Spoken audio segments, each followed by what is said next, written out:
coastal road ng Davao City.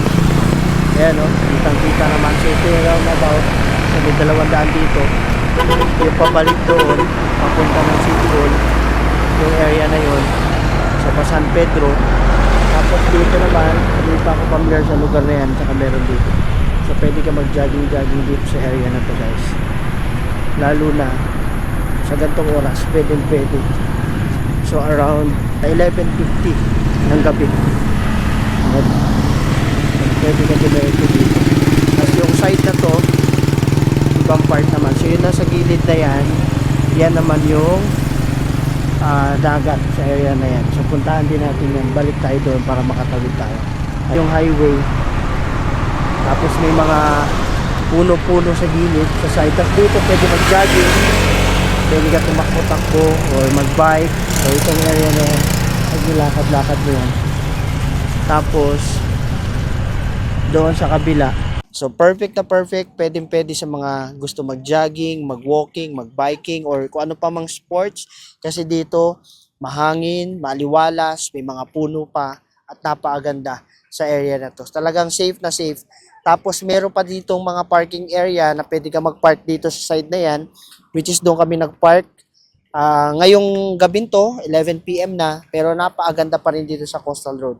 Tapos kung mapapansin mo dito sa mga side na yan, ang daming mga pwesto ng mga tao dyan na pupunta dito, nag-visit, kumbaga nagre-relax. Diba, imagine mo, kasi yung side na yan is dagat na yan.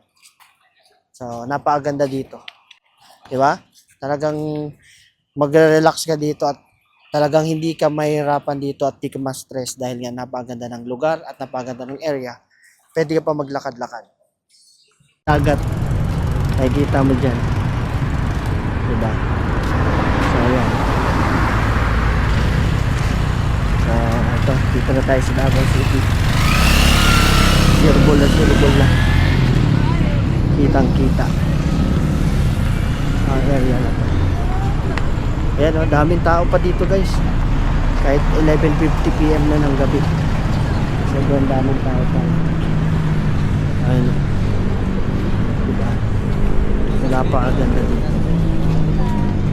So, ayan o. Kitang-kita naman. Sobrang daming tao.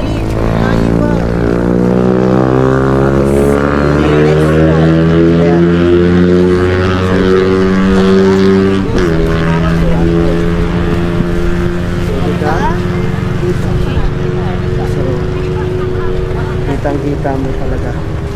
Ayan yung pinakadagat dito guys. Pwede ka maglakad dito sa area. Ayan. Let's go. Yun, no? So syempre mag-iingat ka lang kung maglalakad.